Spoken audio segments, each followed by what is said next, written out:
Bismillahirrahmanirrahim. Assalamu alaikum wa rahmatullahi wa barakatuhu. Аяулы дин қардашлар. Рамазан айда, ауыз беклеу айда, Құран айда, Аллаға иілу айда, менің ойымша, бек мәнелі темады тағы да бір қайта көтерек болған едім. Сол тема bizim Аллаға ететаған құлықларымызмен байланыслы. Ан Аби Хурайрата радиаллаху анху анна Расулаллахи саллаллаху алейхи вассалама قال: تفتح أبواب الجنة يوم الاثنين ويوم الخميس فيغفر لكل عبد مسلم لا يشرك بالله شيئا إلا رجل كانت بينه وبين أخيه شحناء فيقال أنظروا هذين حتى يصطلحا أنظروا هذين حتى يصطلحا. Абу Хурайра, Аллах онымен разы болсын, бізге еткерген Аллах елшісінің сөзін, саллаллаху алейхи вассалам. Әр дүйсенбі әм кіші юма күн еннет қапылары ашық боладылар. Әрбір Аллаға ешбір затты теңлес тұтпаған бұсырманның күнәлері кешіріледілер. Тек өз бұсырман аданысымен ұрсыста болмаған әдемді. Олардың ақында бұлай айтылады: со екеуді ярасқанша қойып қойыңыз, со екеуді ярасқанша қойып қойыңыз. Имам Ал-Куртубидің Ал-Истизкар Ал-Джами Лимазахиб Фуқаха Ал-Амсар деген кітабында игі қасиет деген басында екі ара бұзылу ақында yazулы. Әр дүйсенбі кіші юма күн еннет қапылары ашыладылар. Еннет әлі де жоқ деп айтпаға боласыз. Баслап дүния ызы болаяқ, бары да өлейеклер, соң барысы да тірлейеклер, соң ақирет күн болаяқ, тек соннан соң еннет яханнем. Айы, дұрысында да солай. Ол солай тек құры бізім үшін. Бізім ердің дүниясында еннет жоқ, ердің өлшеуімен. Тар заманлы тар ерлі ер yüzünde. Алла Таалаға оның құдайлық білімінде ол зат бар. Алла Таалаға озған әлігі келейек деген аңлам жоқ. Оның құдайлық білімінде bizim keleyektegimiz kem ақиқатлық туыл bizim озған әлігі яшауымыздан. Biz özümüzдің dünyamыздың рамкаларының ішіндеміз. Ama yer законлары күшсіз дүниялар да бар. Олай болмаса, қайтып аңлатаяқсыз ақирет күннің көрінісілерін еннеттің өзін Пайғамбар саллаллаху алейхи вассалам өз көзлерімен көргенің өзінің валилік мирач елгезерлігінде. Сонымен еннет қапылары әр дүйсенбі кіші юма күн ашыладылар.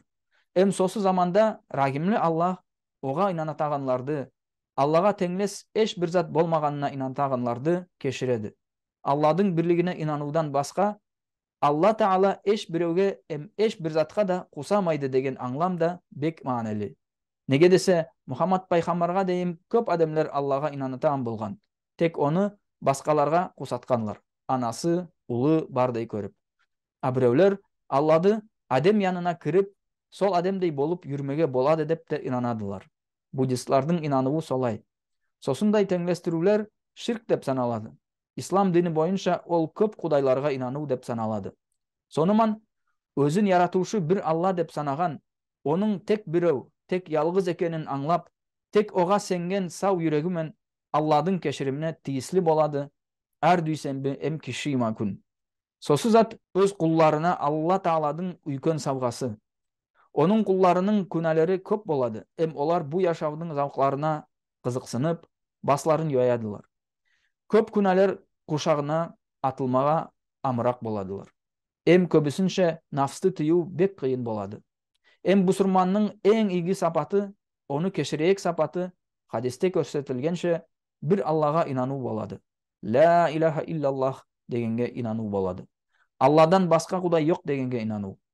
Сіздің көбісіңіз Алладың біреу екеніне инану ислам динінің негізі болатағанын бұлай да білесіз. Амма хадис тағы да бір күшлі сапатты бізге көрсетеді.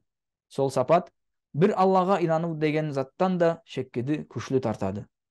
Алладың кешіріміне тиіслі болу үшін тек Аллаға оның бірлігіне инану етпейді екен.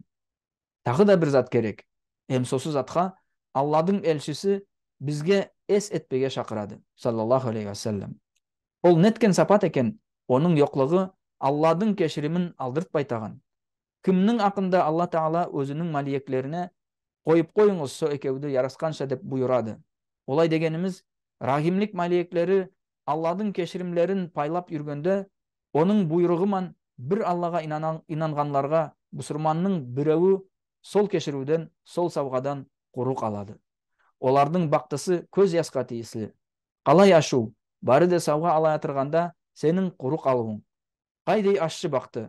Бұл мұсылманлар өзлерінің тек бір Аллаға инануына да қарамай, құдайлық сауғадан, кешіруден құруқ алаяқлар. Өзлерінің дин аданасларыман, яда дин қарындасларыман айырылысуда болғаны үшін. Мына қайдай себеп оларды құдайлық сауғадан қалдыраяқ. Дин қардашыман ұрсысуы, оныман айырылысу, өзінің дин аданасының сүймеслігі, оға қарап болмауы. Міне сол қорқынышлы мараз незатпан бір Аллаға инану да сақлап болмаяқ. Міне незаттан оттан кімік қашу керек. Сосы зат өзі яханнам оты, басқа бұсырманларға дұшпанлық. Сендей болмаған бұсырманларға. Бұсырман болып қалмайма, егер ол сенің яшау қарасыңман бірше болмаса, сенікіндей yolман жүрмесе. Сол зат үшін біз оныман арамызды бұзып, оны сыйлауды қойып, оныман сөйлемей қою керек бізбе. Міне нәзаттан сақ болыңыз деп айтқан Мұхаммад пайғамбарымыз саллаллаху алейхи ва саллям райымлық елшісі. Амма өкінішке біз бүгін айырылысуда. Біз сөйтіп те бөлінгенбіз. Бір ямааттың адамдары басқа ямааттың адамдарын дұшпанға санап, бір-бірін көріп болмайдылар. Бір муфтияттықлар басқа муфтияттықларды көріп болмайдылар. Өзлеріндікі деп санамайдылар. Хадисте айтылады: "Со екеуді қойып қойыңыз ярасқанша" деп. Сіз не зат айтарсыз yüzлеген, мыңлаған бұсырмалар ақында бір ақылға келмей, тіл бірлік таппай, бір-біріне сүймеслік сезімлер тудырып тұратағанларға. Қарашыңыз, қайдай атларды бұсырмалар бір-біріне тағадылар. Қайдай уят, басты төмен ететаған видеороликлар саладылар олар бір-бірінің ақында. Бұл әллер өкінішке бүгінгі бұсырманлардың осаллығын көрсетеді. Біз бір-бірімізге йылы, юмсақ қарауды, бір-бірімізбен татым болып, қардаш кепте қатнасуды йойғанмыз. Өзіміздің шейхлеріміз, насихатшыларымыз дұрыс, тек олардың айтқанлары дұрыс деп санап, біз басқаларды кемсітеміз, яманлаймыз. Алла Таала Құранда айтқан болса да: "Аузу биллахи минаш-шайтанир-раджим. Вa'тасиму бихаблиллахи джами'ан ва ла тафаррaqu." Алладың арқанын барыңыз бірге берк ислаңыз, айырылмаңыз деп. Сура Алу Имран 103 аятта. Біз ислам керек Алладың арқаны, ол ислам дini. Бірге ислаңыз, бірге исланыңыз. Сіз бұсырманларша.